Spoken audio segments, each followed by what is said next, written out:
اللہ تبارک و تعالیٰ کبھی آزمائش کے لیے اس کے رزق میں تنگی کرتا ہے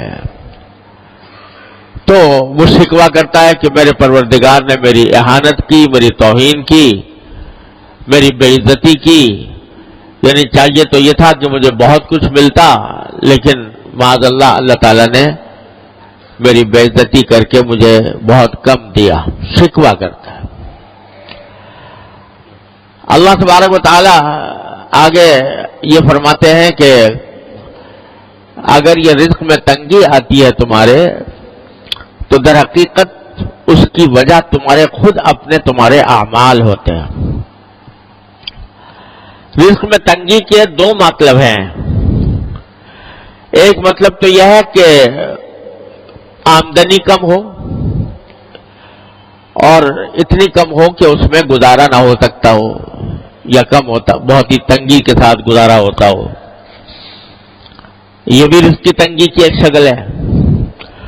اور دوسری رزق کی تنگی کی شکل یہ ہے کہ آمدنی دیکھنے میں تو بہت ہے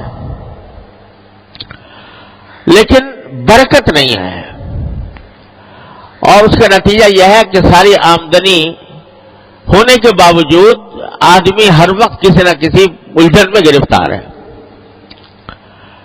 اور آج کل یہ صورت بہت کثرت سے پیش آتی ہے۔ اچھے خاصے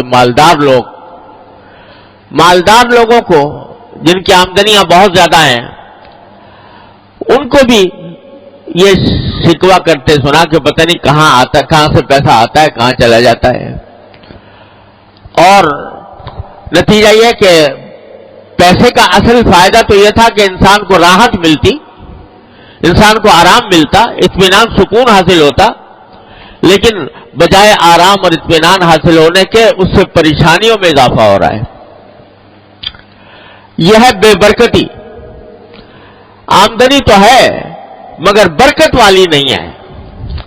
اللہ تبارک و تعالیٰ جب برکت عطا فرماتے ہیں تو تھوڑی آمدنی میں انسان کو سکون آرام مل جاتا ہے، راحت میسر آ جاتی ہے، اور اللہ بچائے اگر بے برکتی ہو تو لاکھوں کی اور کروڑوں کی آمدنی ہو، اس کے باوجود انسان پریشان ہی نظر آتا ہے۔ اور قرآن کریم نے ایک جگہ فرمایا کہ بعض اوقات انما یعذبہم بہا فی الحیاۃ الدنیا، اللہ تعالیٰ اس مال کو ان کے لیے عذاب کا ذریعہ بنا دیتے ہیں دنیا ہی کے اندر۔ یعنی مال تو بہت ہے لیکن مال کی حصول میں، اس کی تلاش میں، اس کے سرگرداں ہیں، تو اس میں دن کا چین میسر ہے، نہ رات کا آرام میسر ہے، نہ بیوی بچوں کے ساتھ وقت گزار سکتے ہیں، نہ اپنے گھر والوں کے ساتھ اطمینان کے ساتھ بیٹھ سکتے ہیں، راحت میسر نہیں۔ پیسہ ہے مگر راحت نہیں، یہ بھی رزق کی تنگی کی ایک بدترین شکل ہے۔